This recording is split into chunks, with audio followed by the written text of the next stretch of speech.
everybody. I am so excited to be sitting with you ladies today, and we are just wanting to open up the conversation on motherhood and being an athlete and just what that balance is like, because I feel like it hasn't been talked about enough. And now I'm going through my first time pregnancy, and I feel like I'm already so obsessed with everything that has to do with her, but also wanting to continue to feel like myself and continue to train and actually feel like an athlete. So I'm excited to talk about that today. Yes, I think we're all a little bit, we all have different stories. I think every mom has her own story, and everyone loves sharing and everyone's hearing. And we were just talking about it before we started, just like you connect on a different level and you have so many, you share something. It's like I've often talked about, I've been a part of CrossFit for a very long time, and that's been like such a cool crew to be a part of. But becoming a mom and becoming like in the mom club was one of the coolest things I ever got to do. And I never expected it. I never thought it was cool to be a mom. Now I do. So maybe we just start off with Paige, if you just want to start telling us who you are and kids and just, yeah. Absolutely. Hi, I'm Paige, and I'm a first-time mom. I have a 6-month-old. I also compete in CrossFit. I've competed at the games 4 times, and I'm kind of on my return back into competing, which is super exciting. But I agree with you, being a mom has been the biggest blessing and the most exciting journey thus far. I'm Diana. I am part of the executive WFP team, and I'm a first-time mom as well. I have a 4-year-old toddler girl, and my experience is really transitioning from being a solo traveling woman to a full-time working mom in the functional fitness world. I'm Lauren, first-time mom, which is so crazy to say. 34 weeks pregnant, and I remember when I announced it, and then Kat had messaged me on Instagram and was like, oh my gosh, I haven't shared it with anyone yet.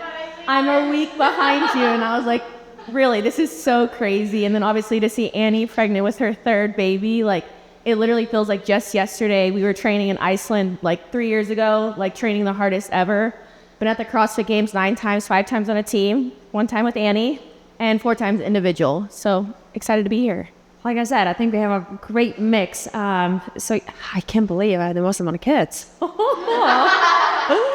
Well, I've been competing in CrossFit since 2009. I had my first child 2021, or 2020 actually. Competed again 2021. Came back from that, and then I had my little boy. So I have a 5-year-old, I have a 1-year-old, and then I have the 3rd one on the way. I didn't feel like I was busy enough, so I just decided to add one more. I'm Katrín Davíðsdóttir, and I am a first-time mom. I got a baby girl on the way in October, which I think about it every single day, how much I just can't wait to meet her. And I just can't imagine how much it's going to change. You just have this little human, and I think all of us can relate to the fact that we've been so focused and driven in one area of life, and now to experience that in like such a different manner is so exciting. But Annie, I did want to start with you. So you were the very first athlete that was at the top of the sport to choose to step into motherhood and step into a path that really hadn't been paved before. What was that like, and what do you hope that other women could take from that decision? Oh, loaded question. So yeah, it actually took me a few years to make a decision that I was ready to become a mom. I always knew that I wanted a family, and I always wanted to be a young mom. So my mom, she had 3 kids at 24 years old. And when I turned 24, I'm like, no, I'm a kid. Not happening. Obviously, been competing and been individual at the games every single year, except for a back injury one. And I loved my job.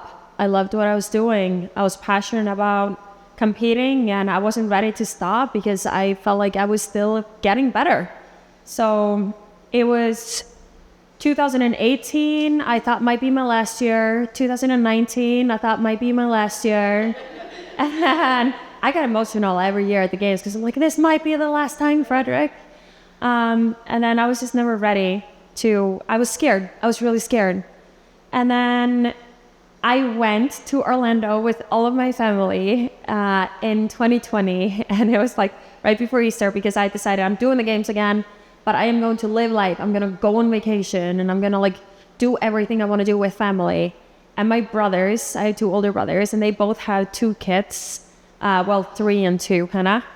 And I spent a lot of time with the youngest girl, and she wanted to be with me all the time. And one day we're like in the bathroom and she's watching me do my hair and makeup, and she's like, can I try this? Can I try that? And I'm like, yes. And dolling her up, and then she gives me a hug and she's like, I love you. And I'm just like, that evening I went to bed and I'm like, Frederick, I'm not competing at the games this year. Make me pregnant. And he's like, Eddie, that's very rash. You're in a great spot. Maybe we should just like do the games this year, and obviously then we can just start a family. So that's what we did. We did the games, and then I knew just inside I was ready. But it was still super scary. Like, it was really scary. I was scared to call my sponsors, tell my agent, like that felt like really my last year competing at the CrossFit Games. And it was the first time though that I actually felt ready to, it would be okay. It was worth it, that this would be the last time I would ever compete in CrossFit. I felt like that, and therefore I was ready to make that decision because I didn't know if I would be able to make it back or not. So I kind of had to wait for that point of life. So you didn't know at the time when you made the decision, you thought that would be your last year? Yes. You obviously never know. You don't know how your pregnancy is going to go. You don't know how your postpartum is going to go. You've never had a child before. I knew girls that are competed again in CrossFit, but they were maybe younger or not maybe at the same level as I wanted to be at. And I knew I didn't want to participate. I don't think I will ever participate in a CrossFit competition just to participate in it. I will compete to try to podium. So I just knew that was, if I'm not going to get to that again, then I'm not competing again. Yeah. Diana, your path, like obviously all of us have like very different paths when it comes to it, but your path was quite different from maybe mine, but still I think it's a scary thing. I've at least had a lot of women reach out to me that are maybe not competing, but are still scared to get pregnant because of what it does to your body. You started as a yoga instructor, and then you became a mom. How has your perspective changed throughout those seasons, and how would you encourage other women out there? Or yes? Yeah, so I did start as a certified yoga instructor in my 20s, and with that came just the freedom of traveling the world. And for me, traveling was my passion, and health and fitness was it just all tied in together. And I was very selfish in a good way that I think we've all experienced. It's, you know, as a woman, to be selfish is kind of like, it's a joy and you need that, and that's how you learn who you are. When I finally felt ready, I was 32 when I got pregnant. So I had a lot of selfishness, I had a lot of traveling, and when I finally felt that ready moment, it was very interesting because I never thought I wanted to have a kid.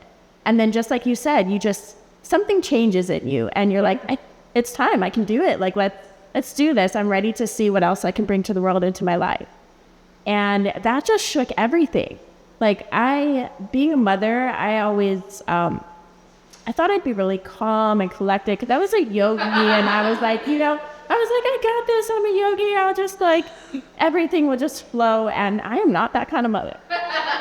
Very like, kind of type A, let's clean, like my husband needs to clean, my baby, I have boundaries. And it's just very surprising because I'm learning really what balance is now as a mother. And it's different from what I thought balance was in my 20s as a yoga instructor.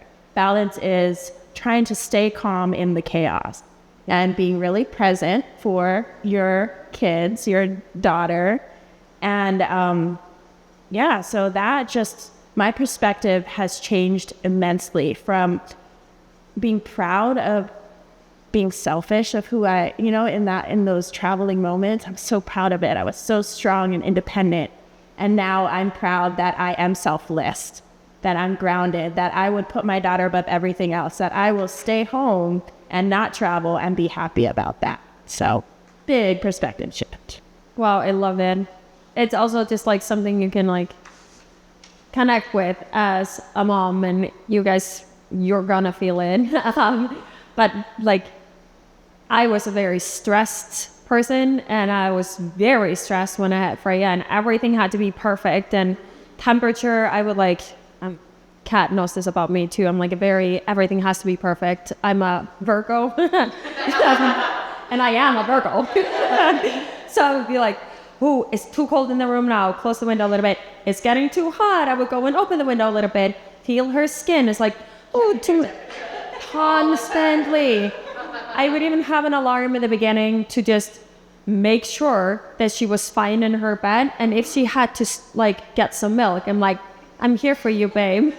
So, it was tough. Katrín, you've spoken about what drove you during your championship years. We've heard a lot about that. How do you see motherhood reshaping or adding to that sense of purpose? Wow, so much of what you were talking about, Diana, like just related to so much, because I feel like I got so much of my life to pursue my goals. And the one underlying thing that I always had was just be the best me. Be the best me. And that required a lot of like selfish choices. Like everything revolved around me and my training. And I am so proud of that. And I'm so thankful for that, because I feel very fulfilled in my career and what I accomplished and what I figured out about myself. And I had so much drive there. And also that drive is very, I don't know what the word is to describe it, but it's like a harshness. There's like an edginess to it of like, as an athlete, you just have to like deal with it, and you have to be kind of harsh. You have to be tough.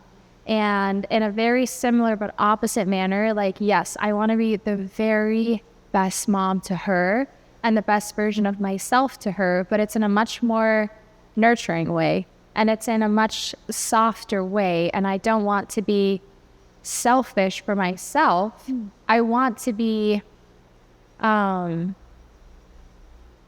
want to make choices that make me the best mom for her, and that still requires taking care of myself and making sure that I am still myself, and I still keep doing the things that make me me. And again, okay, I'm speaking as somebody who's not a mom yet. These are all hopes, and sometimes I make myself laugh because I'm like, oh my God, hypothetically, I'm like, me and Brooks got this all figured out, and then there's going to be Yes, but that's just kind of like, I just feel in a sense that it has softened me a lot.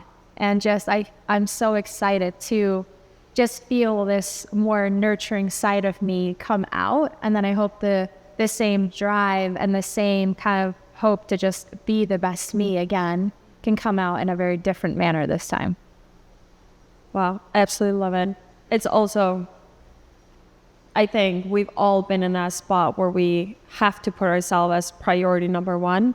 And then it does change. As soon as you get that kid in your arms, it's like, you are my number 1, 2, and 3, and then I will come after that. But you do have to make sure that you take care of you too, because otherwise you go down this like deep pit, and you're not going to be able to be there as much for your kid. For her and for Brooks. Like, I also want to make sure that who we are, like me and Brooks, who we are as parents for her, I want her to see us and not shells of us. I did think it was funny after I had Freya and started like training more again. It used to always be like, you need to eat and get your protein in as soon as you're done training.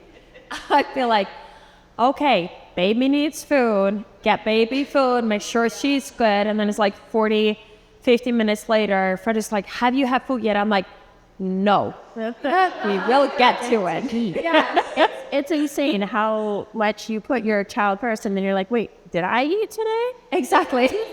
Yeah. Yeah, have this thing that your whole world and priority. Yeah, that's amazing. But like you said, so maybe for my experience, the first 6 months, you do kind of become a shell of a person, and you almost, it's horrible to say this, but almost become roommates with your husband, because you guys are just in, you know, you're in the grit of it, and you're just trying to survival mode, right?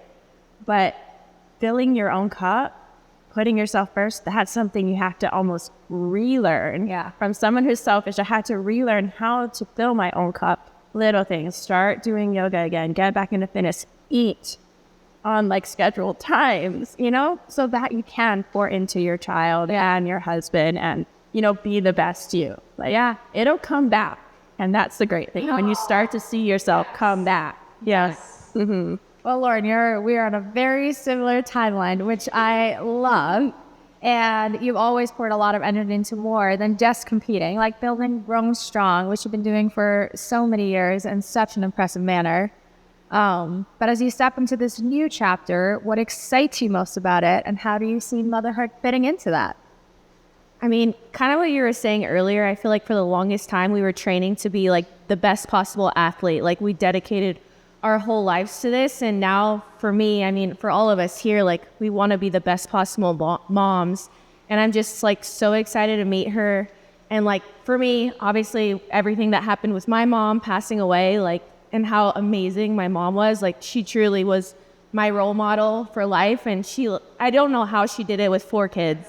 Like it literally like blows my mind. I'm like, how did, like I'd come home, my mom would have my laundry folded on the bed, the house would be completely spotless, she would make me breakfast in the morning. She literally did that throughout basically until I left for college. And like until I left for college, I truly realized, I was like, wow, my mom was amazing. She's like my best friend. I would call her every single day. And I really hope that I can like be the same type of mom to baby girl coming. Like literally, I'm like, if I can be half as good as my mom was, then I'm doing something right. So like, I'm just like so excited to finally feel that. Cause I know they say like when you hold your baby in your arms, that's like you almost feeling how much your mom loved you. So like, I'm just so excited. Wow, I've actually never heard that before. I think it's so beautiful. All I've said to Kat is just like, no one will know what it's like to hold a baby in your arms for the first time until you experience it. Like it's emotions that you can't describe to anyone. It's feelings that you can't tell anyone. It's the most amount of love that you will ever feel, I think. So that's so beautiful. Of course, they felt that with us. Yeah. Yeah. All right, Paige. I have so many questions I want to ask you. I have one written here, but I'm going to start with another one. How was it for you to make a decision to become a mom? Yeah, so it was kind of unplanned. We weren't expecting Oakley when she came, and I truly have always had the desire to be a mom, even being so young. Like I was 21 when I got pregnant, and I'm 22 now being a mom. And I was kind of, you said it earlier, like you always wanted to be a young mom, but 24 is really young. And I just like, as soon as I got pregnant, I like didn't even feel that anymore. Like I was like, you know, I've kind of been more like kept to myself, and like I didn't go to college. I'm not a big party person. So I felt like I was kind of already like in a maturity like higher than most 21-year-olds I know. But I mean, it was just like, it, you know, such a blessing when she came, that she did. And it's just been the best thing ever. And like, even though it wasn't planned in the beginning, I would not take it back how it happened. So. Oh, it's so beautiful. That's one of the things that when I get the questions from women that are scared because of the changes it's going to make to their bodies, or that they're going to be able to make it back again, and all of that, like my answer is it's going to be different for everyone, and you need to make sure that you're willing to get pregnant and have a kid, and no one can know your story yet. However, even though my body changed drastically and it will never become what it used to be, when in any time I felt uncomfortable postpartum or afterwards, and I would look at it and be like, what is this thing? what made it all good was me thinking about I wouldn't change a thing. I would do it all again, and I would not care what my body is going to look like afterwards, because it is all so worth it when you have your kid. And whether I would have been able to compete again or not, it still would have been 100% worth it. And you're willing to do it again and again if that is like how you feel about it. So I think when having those feelings, knowing why your body looks like that, it is like the scars that you have from box jumps or some competitions that you got. It's like, these are scars and bruises you have earned and your body is kind of given to you. I'm going to stay on you, Paige. You returned to competition so soon after giving birth. What led to that decision? And what have you kind of like taken away from that experience? Like, how was your postpartum and recovery? Yeah, so I did Mayhem class like 8 weeks postpartum, which looking back on him, like it definitely was a little bit crazy. But yes and no, but yeah. And I really like when the opportunity was presented, I was still pregnant. I was at like 38 or 39 weeks. So I was like, okay, I definitely have to have this baby soon to even be able to do it. Like if I go way over, I ended up going 5 days over. But I was like, I'm going to have a, dang near perfect birth. Even though there's no perfect birth. But I was like, I'm going to have to recover well and everything. I was like, you know what? Let's say it's a maybe. And it came out that Heavy Isabel was one of the events. So I was like, if I get back into training and I'm feeling good and I even want to do it, feel a desire to do it, and I can snatch 155 just once, I'm going to go out and see what I can do for the rest of the weekend. And I kind of assumed that would be the heaviest event that we'd see out there, which it ended up being. So I was like, that was kind of the only thing that I was super worried about. And like, I just took postpartum, like, it was definitely weeks 6, 7, 8 were more intense than I would have if I wasn't competing at Classic. Yeah. I also was only working out for an hour at most a day. And I was on a schedule of like, baby came first. Like I was breastfeeding and I was like, if I can sneak off into the gym, like some days she was cluster feeding. So I had to manage that. Some days my body just didn't feel good. So I was like, I'm just not going to work out. So it was really just like, I listened to my own body. And I did listen to people around me as well and did a ton of core and pelvic floor PT work. I didn't skip over any of that. So that definitely helped. But I was like, I'm just going to, see what my body can do. And I really want to get back out on the competition floor and kind of just go out there, see what I can do. Obviously, no pressure at all being 8 weeks postpartum. I'm just having a good time. So that's pretty much just getting in a good workout day. Exactly. I am so curious, just not having gone through it, but how did your body feel? Like going from being an athlete and being so in tune with your body and know what you're capable of and where your limits are, like what did it feel like out there? It was really weird. Honestly, it was probably one of the most enjoyable competitions just because I always go into competing with pressure and expectations and, wanting to do the best that I can. Yeah. And it was more like I barely touched these movements, so I don't know how my body's going to react. So it was almost freeing in a way of like, I legit just get to go out there and have 2 days of a couple good training sessions. And like we talked about earlier, like the mental health aspect of being a mom is sometimes putting yourself first. And so I felt like that was 2 days out of, that 8 weeks that she was born that I could just take 2 days for myself and go out there and compete. And like, it was 2 days for myself, but I still was being a mom in between, still breastfeeding, still giving her baths at night. And like, so it was like selfish in a way, but also like I got to be selfless while doing it. So yeah, I love how you were just able to flip that mindset from being like maybe nervous about it, not knowing your body, and just being kind of excited, just being like, okay, what is this gonna feel like? Like, and putting yourself back out there. And I am so inspired by it. And I can already feel that, just like, okay, I also want to feel like an athlete again. Like that's how I feel like myself. And it's something that, we can do for ourselves. But you had a very inspiring comeback, and I know that your own postpartum recovery was extremely challenging. And took a little bit longer than yours. But yeah, you came back to podium 1 year later. Yeah. So what was that journey? What did it teach you about resilience and what strength really looks like for you? Wow. Yes. So my story was very different. I'm guessing your birth went decently well. Mine is definitely up there for one of the more difficult births that you could have. No. We've made it on this. Yeah. You can think about her birth and how well that went. Me too. One way or the other. Anyone else coming out? Yeah. Yeah, exactly. And there's a point with it. So, obviously COVID as well. I was a little bit by myself, and Frederick was finally allowed to come and be with me. My mom wasn't allowed in there.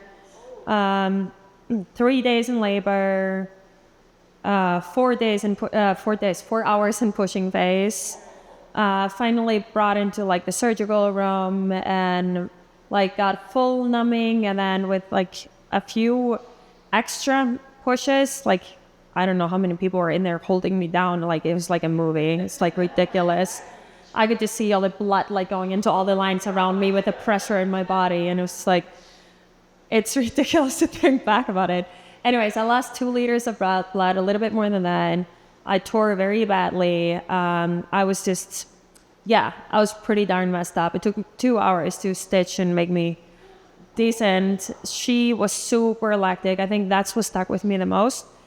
Is that I'm not gonna cry this time. I cry almost every time I say a story. But yes, she got so lactic that it took some time until she would like start breathing and feeling good. Thankfully, it just feels like minutes. It isn't like it. Yeah, she got to come to me, and it was like you forget all the pain, you forget everything. There's a reason I'm doing this for the 3rd time. Because it's effing worth it. She's there, and I get to have her for a few minutes before they need to take her away and just make sure that she's all good. Thankfully, she was good. Frederick obviously just like, I'm like, get out of here. Like, you're going with the baby. But yeah, then the days after were really, really rough. Obviously, you're on like the highest high. I think the most amount of like happy hormones you will ever get in your life. And then when that started dwindling a little bit, and with the nervousness and anxiety that I was feeling, I didn't sleep for 4 days after giving birth. And it was just like, because I was just paranoid and like worried about her. I was in the hospital for 2, and then didn't sleep for 2 after I came home. And that's when like things just started getting darker and darker. The only times I was happy was when she was in my arms. I couldn't take a shower by myself because I didn't have like enough blood to hold myself like up for a long time, which meant that I couldn't be at home with my baby, like going from being so independent, taking care of, like I had the pride, I can take care of my shit myself, into I can't take care of myself, yet alone take care of my baby. I can't be at home by myself with my baby properly, because if something happens, I can't be carrying her around for a long time because I would just faint. So it brought me into like a small postpartum depression that I had to struggle with. Thankfully, I'm very open. I talk about everything, and I started talking about it immediately with Frederick and my mom, and cried it out, and got 3 hours of sleep, and all of a sudden I saw colors again, and it took me a little bit longer to just like work through it. But my body was broken. Like it was really, really broken. I developed asthma while I was pregnant without really knowing. So I was coughing constantly, and that wasn't helping the pelvic floor. Thankfully, we figured out like a few weeks later, like 2-3 weeks later, I got an inhaler and the cough finally went away. But I had heard that, and stories around me and people I know that have gone back to the gym and started training 2 weeks or 4 weeks after doing everything in CrossFit, and 6 weeks after you're like you're flying. I had a beautiful pregnancy. I could train throughout. I was doing everything except for like gymnastics movements, but I'm going to say I was in phenomenal shape throughout my whole pregnancy. So I was like, I'll be doing everything 4 weeks after. Like, okay, screw that. 6 weeks. I could start sitting on a bike like 5-6 weeks after, starting to do a little bit. And my God, how much that did for me. Going out of the apartment and gradually doing things. I couldn't start running until 8-9 months postpartum. So it was like, my goal was never to go to the CrossFit Games again. But when the Open came around, I had my baby 10th of August. When the Open came around, I was like, I'm going to use the Open as kind of like inspiration to participate. Kind of like what you were thinking with that competition 8 weeks later. But I wanted to just partake in the Open, and I was going to listen to my body. I broke up the double unders into 10s, and I was just like, did what I could do. I did a lot of physiotherapy with my pelvic floor and my core. Like, I got a very big abdominal separation as well. So then quarterfinals came. I did quarterfinals, and every time then I did my first bar muscle up, and every time I like surprised myself with what my body just knew. And then came semifinals, and I was like, all right, let's just like do it for the fun of it. And I finished third in Europe, and I was like, okay, I got a spot at the games. I'm not going, but it's cool that I got in. And then like I just continued to train because that gave me happiness as well. So I was finding myself every time I finished the training session, everything was fast. Like, we had Freya's with us all the time. I never wanted to miss any time while she was awake. I wanted to be with her. So I had my window, that hour, I got into a great routine. That hour while she was sleeping, I trained. And then the next sleep, I had another hour and a half maybe of training. And as soon as she woke up, I would be like, I'm done, babe. Training's over, let's go. And then we decided to go to the US, and I even told Frederick on the plane, I'm like, I might not be competing. We're going here, but I still don't have my strength yet. Like, yes, my conditioning is probably the best it's ever been, because you become softer as a mom, more emotional. I feel like your emotional intelligence increases significantly. But I also think you get significantly stronger mentally. Like, I have never been as tough as after I became a mom. So like digging deep on an echo bike or a salt bike or something, the in-tools I was doing, it's like embracing the pain. I don't care. This is no pain. Like, this is fine. So I feel like I was in incredible conditioning shape. There were just movements that scared me. And then when we were there, things just clicked. I competed. My goal was to be in final heat throughout the games and not being cut at the games. I still don't see how it's possible that I podiumed at the games. I still feel like that should not have been possible. I don't know. Things just aligned. I had a great, everything. Yes, I feel like I maybe just made sure that it was worth me leaving Freya. It was the first time I left Freya. By the way, got terrified of flying after having a kid. Did not know that would happen. I cried every day after talking to her on the phone. And then I was just like, all right, now I'm going to go out of this role of being a mom, and I'm going to be tough as. And I started swearing a lot because I had to just swear. I used the F word so much that year. I saw the documentary, and I'm like, oh my God. In one of the times when I came off the floor, I said fucking 5 times coming off the floor. Happy, but I was just like, Jesus, this is not who I want to be. That's just how I had to talk to myself to try to toughen myself up while I was there. But yeah, so that was my comeback story. And me kind of going from not really knowing if I would be able to do this and being able to do it, and I feel like I was doing it for stronger reasons than I had ever had before. Like, I have a stronger motivation than I had ever had before. Yes. I feel like that photo of you landing the 200-pound snatch with just the hands overhead and your face is just like, having instead of that, but you couldn't believe it. It's like so represents like that time of your life. Yes. Like you not having expectations, but also like having that kind of newfound why and purpose, and also maybe having that like hardship of like, yeah, you did leave her and like you are going to make it worth it. So having no expectation, but to give everything of yourself, there is so much power in that. There's so much power in it. There's so much, like that moment is, like you said, it represented a little bit like that whole year, how it had been in my journey back. But also it was kind of like, we so often care what people think about us. So we often have this like outer shell. When I compete, I can't think about what I look like, or like you can't control your expressions. Some celebrate with the yell and like have really strong, and I ended up having a few of those actually that year. But usually I'm just like go happy-go-lucky kind of feeling, and I like those just became like tenfold. Like your emotions become tenfold. I cried so often on camera. It's just, yeah, there's so many things that happen inside you. You have the highest highs, and then you have the lowest lows. It's just like an emotional roller coaster.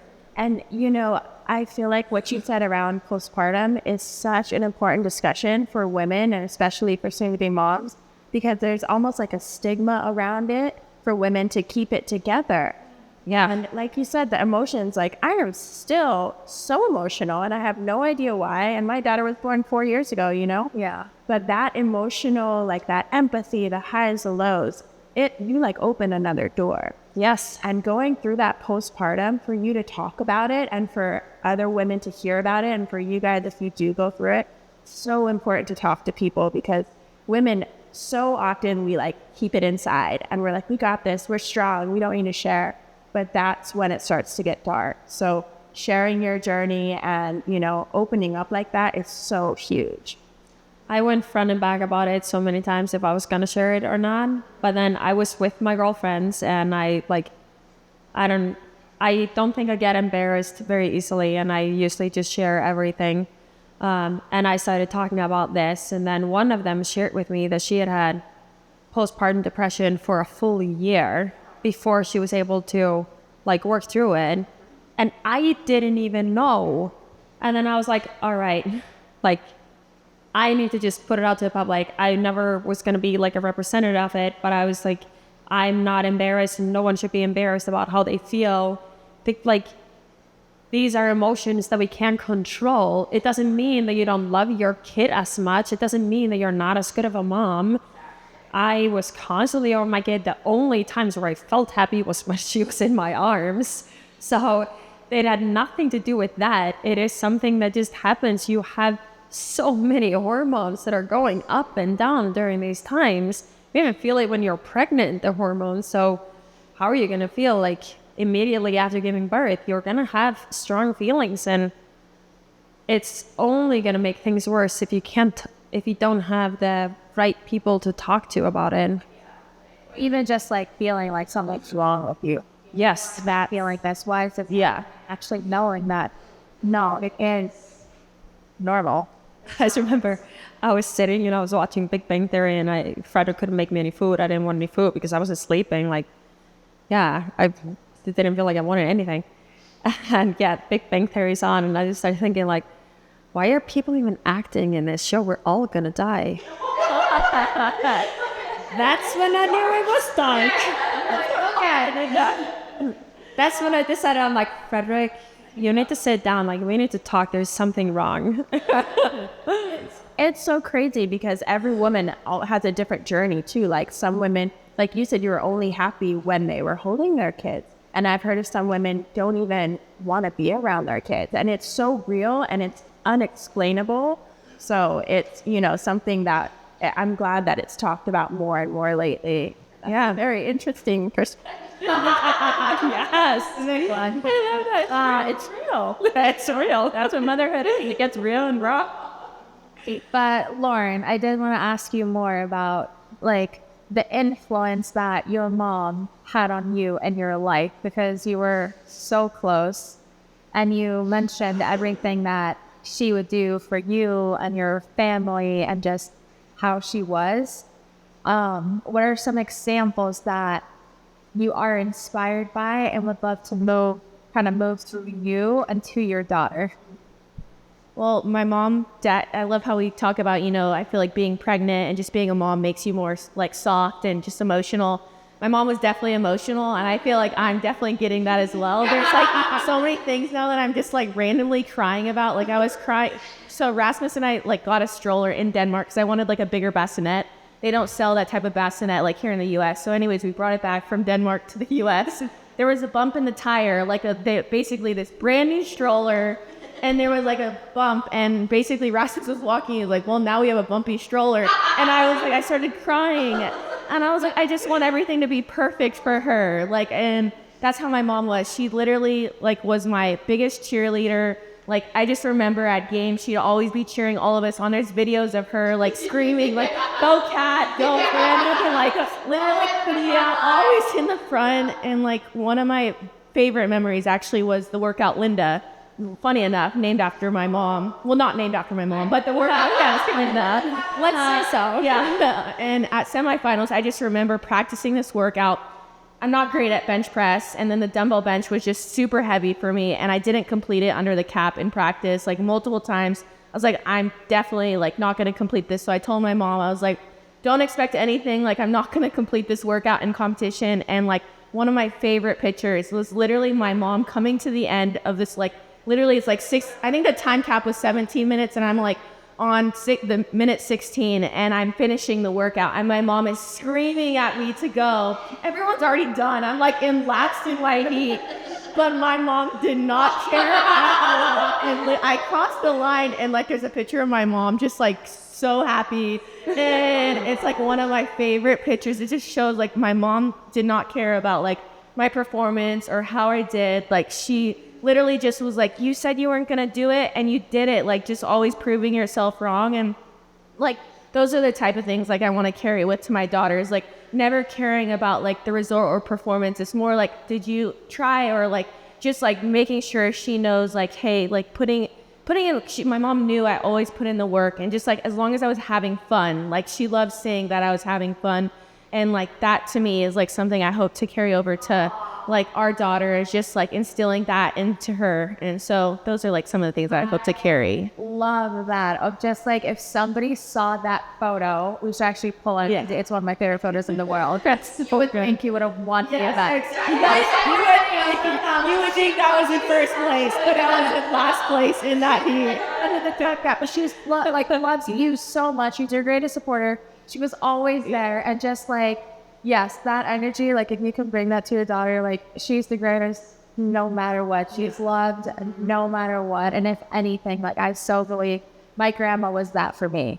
And there's like photos and videos of her, like 2 hands up, like you'd always think, like even when I was not a great gymnast growing up, but everybody in the stands always knew who my grandma was, because she would let everybody know, and she would yell the loudest. And it just feels really good to just know that no matter, it almost allows you to compete fearlessly, or pursue freedom thing. It doesn't have to be competing. Pursue anything fearlessly, because even if you fail, they're still going to love you. You still know you have that. And you always have that. You have that safety, and you have that stability in that. I mean, I kind of remember, actually it was when Annie asked me to do the team in 2022. She sent me an Instagram message. Like, I think it was around Christmas time or whatever, like, hey, Lauren, do you want to do team for the CrossFit Games? And I'm like, why did Annie just message me on Instagram asking me if I wanted to do team or whatever? Anyways, I went to my mom, because actually that was the same time I found out she was going through her cancer journey. So she had just got diagnosed in October, and Annie asked me to do the team to move to Iceland. And I asked my mom, because I was like, wow, this is like one of the most exciting opportunities to get to train with Annie, who's like literally been one of like my idols. And I would love to see how she trains. And to be in Iceland and to get that experience. And like, I told my mom, I was like, but Mom, I don't have to go. Like, I can stay back here with you and like take care of you and like go through this cancer journey with you. And my mom was like, Lauren, do not stay here with me. Like, you aren't going to do anything. Like, go follow your dreams and go train with Annie. Like, that'll make me happier than you staying back here. And so like, my mom just always pushed me to go after my dreams. And like, she was always my biggest supporter. And so like, that to me is like, if you can like be that type of mom, always just telling them to go after their dreams. And putting like your kids before yourself, like that is everything. And I love so much that she was able to come and watch you at the games that year. Yes. That's the most special thing. And also, her coming, did she come to visit Iceland? No, I don't think she was able to, but she just loved being there and just loved seeing how much fun like we had. Oh my gosh, we had so many laughs that season. Oh my gosh. I learned a lot that year. Diana, looking at your daughter, how do you want the image of work and fitness to be portrayed to her based on your own journey? It's a great question. I think a lot about the legacy I want to leave for her, and just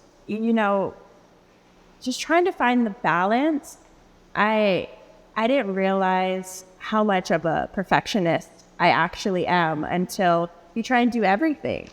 And then when you're trying to do everything and then you feel like you're failing at everything because not everything's perfect, that's one of the biggest things I'm learning is that balancing work, balancing my health, and balancing being a mom. And I just want her to see that I'm not perfect. And I think that's the legacy I want to leave her, is that she doesn't need to be perfect. We're all human, but just trying your best, balancing what you can and doing your best at everything. So yeah, that's, I think that's the biggest thing I can leave for her, is just that I did my best. Yeah. I also, sorry, I went through. I was just going to say, like, I just remember like being a kid, you look up to your mom and you can't even see the sun because of her. You're like, I wanted to do everything like her. Like, I remember she got these like highlights in and I wanted these highlights in, and I remember she had a belly button piercing, so I was dying for belly. I was never had that one.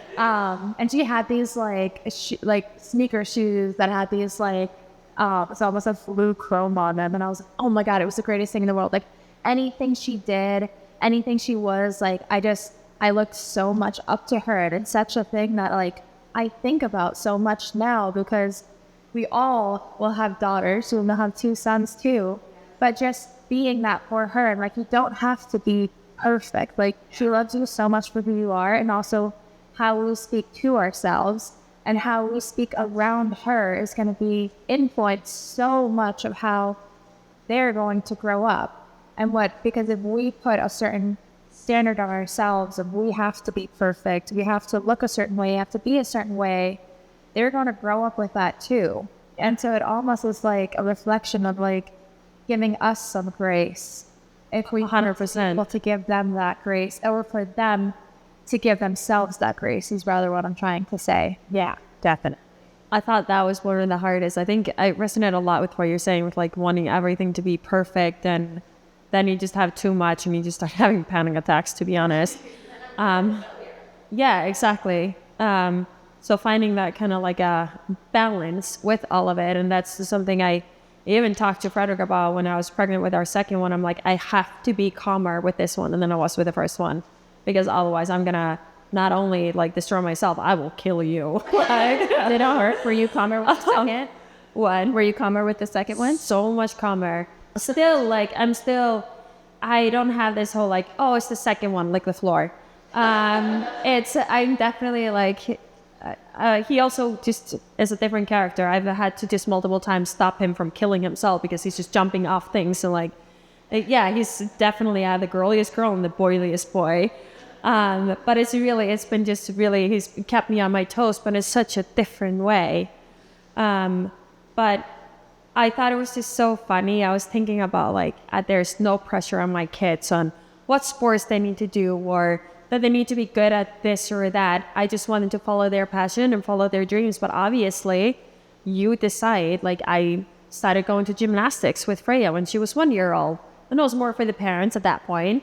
But like then every year we did do it together and we go for the training session. She was just not enjoying it. I'm just like, my God, I'm like forcing her to go to gymnastics at 3 years old. So like, I don't want training to be something that I'm forcing on her. So I guess we're not doing gymnastics. We did swimming. We went for some CrossFit and just like helping her trying to figure out. But it's really funny. You have this idea like, if my parents only would have had me do swimming for 4 years, gymnastics for X many years, and have me quit early enough in gymnastics so you don't ruin your back or your joints, it's like, you don't control these things. Like, I know there's not a recipe that you can control there, but it is that whole like, we want them to feel or have certain expectations or feel a certain way. I realized the best thing we can do is try to teach them to have confidence in themselves. Let them make mistakes, which I struggle so much with. Let them fail and you helping them, like let them figure things out as well. But then talking to yourself, like now she's fine. She's listening to everything I say. Like I had some issues with my belly button. Then I would never let her hear about that. And then she would go like and start poking it and play with it. And I'm just like, if anyone is allowed to, it's you, my love. And then you try on different clothes, like, Frederick, how does this look? And then it's like, okay, I don't want her to hear that I don't think certain things should look good. So I was like, oh, I just feel more comfortable in this outfit than this one because she wants to choose my dresses as well. But it makes you realize so much more on how you sometimes talk to yourself. And it's so easy to fall into that pit. But I think it makes you feel better too because you start giving yourself more grace. You start talking nicer to yourself because of them. So I'm like, it because you're aware of it. Yes, exactly. And I think I'm hoping that's going to be the best way for her because there's enough things to worry about. Like I could worry about everything in the future. Yeah. But one day at a time. It's one of those things that even like through CrossFit, like I was a gymnast growing up. And I was just way too big for gymnastics. And I just remember always wanting my body to be smaller. And like always wanting to be thinner and like way less and worried about a certain amount of scale since I was like 10 years old. Like that's crazy.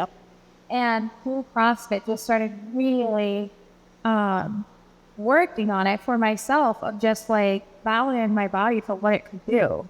And like look at all the things that my body can do. And like I demand so much from it and it gives me so much in return. It's given me so much and I want to be so proud of that. So instead of actually thinking about, how I look or my size, of actually like, okay, what can my body do?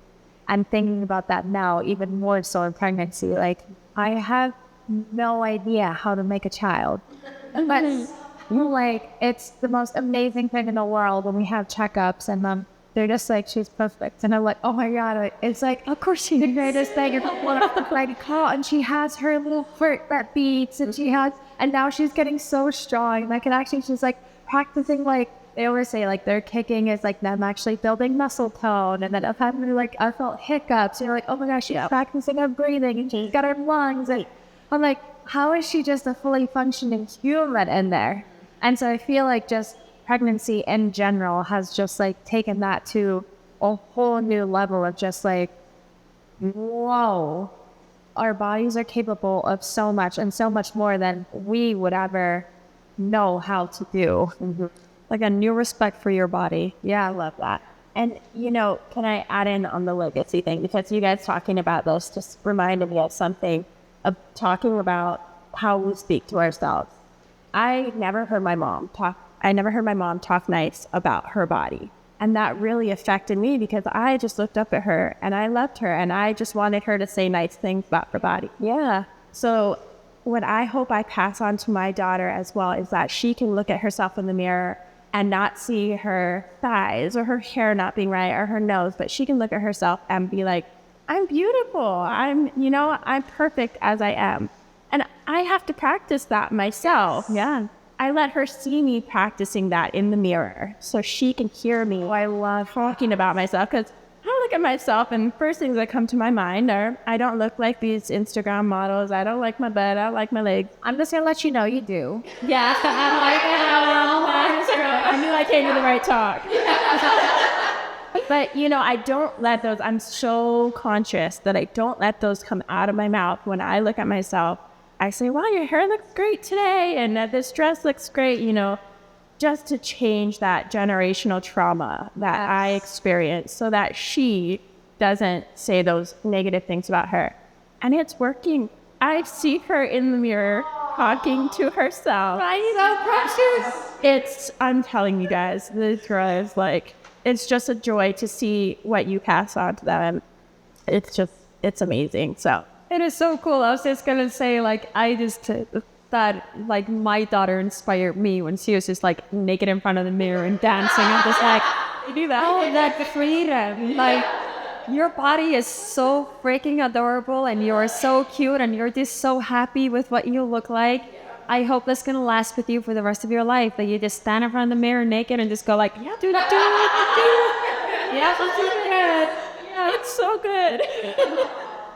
All right, Paige, 6 months into motherhood, how are you finding the balance of just like being an athlete and mom, and what has kind of like maybe been the most challenging or the most surprising thing? Yeah, I mean, I feel like I'm still trying to find a balance. I feel like what you were talking about earlier, like you felt like 6 months on, you were kind of like starting to get back in your own groove.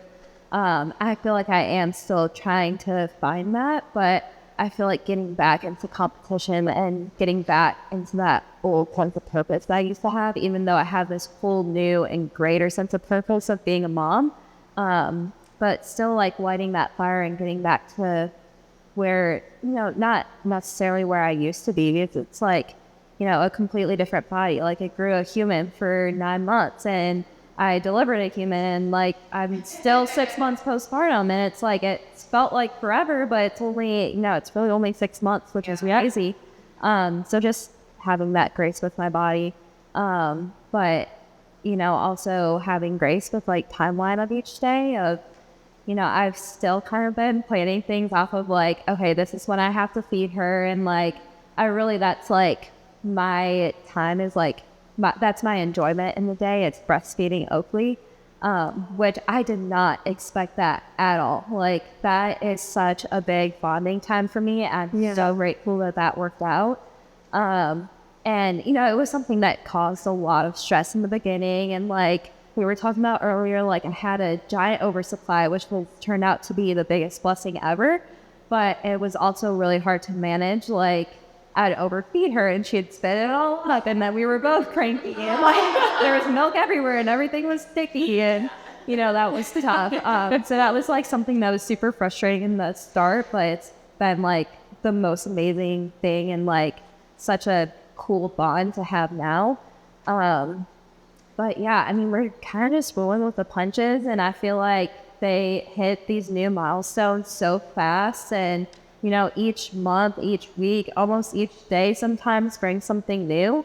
I found myself like, we went through a little 6-month sleep regression. I found myself like having type A and controlling over her schedule, and then I was like, you know what? I'm just gonna let it be what's gonna be. She knows her body, and I'm gonna, if she needs to be fed more, I'm gonna go with that. But I like, I'm kind of a creature of habit. So once I pick a schedule, I want to stick with it. But that's the biggest thing that motherhood has taught me is, you just gotta go with it. And like your baby's gonna be changing it up on you, and you kind of gotta learn to let that go. And I keep laughing because I feel like all of us are as athletes, very type A personalities. We like a routine, we like a structure, we like to be in control of things. And I keep laughing, and I'm like, oh my gosh, here comes my biggest life lesson. And just to close this all out, I would love to just hear from all of you, like if there's one message that you could leave with other women who are navigating being both athletes and mothers, what would it be? And starting with you, Paige. Okay. I think that the biggest thing is everybody's experience is different. Everybody's pregnancy is different. Everybody's birthing experience is different. And I think the one thing that we know best as athletes is listening to your body. And that's the biggest thing going into postpartum for me, was just listening to my body and my own needs. And also leaning on other people, especially with like postpartum. I didn't I was very fortunate to not have a ton of postpartum depression or anxiety, but there was like a good solid couple of weeks where I did have this heavy weight on my heart that I didn't even know that it was postpartum anxiety in the evenings. And it was like, I saw later that, you know, like nighttime scaries are a real thing as a mom. I think just learning to be vulnerable with the people around you and also like other moms as well, moving on that. Yeah. I think what I would say and what I'm still telling myself to this day is to have grace for yourself, because as a mom, the mom guilt is so real. And when we don't meet our child's expectations or our own expectations, that feeling of failure is hard enough. Like we know that we didn't reach that. But to just be able to have grace for ourselves, and again, remind ourselves we're not perfect. If we try to portray perfection, they're going to think they have to be perfect. So just let it go, and don't be afraid to say sorry when you lose your shit, because it happens, you know? So that's definitely the wisdom I impart. I would say don't compare yourself to other moms out there. I know it can be easy to get caught up in like, oh, is my child walking first or is my child talking first? And I mean, similar to us as athletes, like never comparing our athletic journey to what we see on social media, because you don't know what's going on behind the scenes. So I think like understanding, again, like Paige kind of said, each journey is unique. So like what we're doing and how we feel like we're doing it, like just listen to your motherly intuition. Obviously, I don't know yet, because I'm like, obviously when she comes, then I feel like I'll truly be like in that mom journey. But like just understanding that we're all different and we all have our own unique journey. I love everything that all three of you said. I think just agreeing with all of it. And then, yes, everyone's journey is going to be different. I definitely had to see that the hard way in recovering, because I was comparing myself to everyone that I felt like recovered so quickly, got flat stomach immediately, were able to do everything immediately. But even though all of our journeys are different, you're still never alone. There are so many out there that are experiencing the anxiety, the postpartum depression, that their bodies are not recovering as fast as someone else's body. So not doing the comparison game. And it drove me a little bit insane when I got pregnant, that I kept on hearing like, you should be able to do this here. Then you just need to listen to your body. I'm like, how am I supposed to listen to my body? How am I supposed to know? But then you just know. Like there's so much truth to it. You are going to know. You're going to feel what's going to be the best for your kid. And you're going to be the best mom for your kid, because you are the mom of that kid. And just trusting that. I'd be very much, I'm not a mom yet, so all I have to say is like the experience of this pregnancy so far. And in like a weird sense, it's been like just to trust my body. And I feel like my whole life, I work very hard for things, and that's what gives me trust. I trust that I prepared. I trust that I trained. My trust comes from actions. And this has been a very, I don't even know what the word is for it, but I almost just have to trust without doing. Like I felt so many urges to prepare, to read everything, to do everything, to get a room ready, to have the hospital bag ready. Okay, what if I need this? What if I need that? And, I'm constantly like, she got hiccups the other day, and I'm like, oh my God, did she swallow? And I'm like, how does she get an oxygen? I'm just like, I start panicking over how she's okay. And I'm like, okay, my body is going to do that. Like, I don't have to be so, it's going to sound so lazy, so proactive with everything. But like we talked about this before, of like, I don't know how to create this life. I also, something that I think about a lot, I don't know how to give birth. And I've been very much practicing of like, okay, instead of having anxiety over it and trying to prep for it, I am very much like, this might be so shocking, I don't have a birth plan. I really don't. And I think it's great not to have a birth plan. And I go in of like, I talk to my midwife about that, of like, I don't have a birth plan. And we are just going to have to see. I'm going to trust that my body is going to do what it needs to do. and I have people there supporting me and guiding me. So it's been a very, almost like a release to trust rather than constantly doing to prepare. Well, any last words, moms? Thank you so much for Thank you so much. This has been so fun. It was so much fun. I feel like I could sit here and just like there's so many more things I want to talk about. Yeah.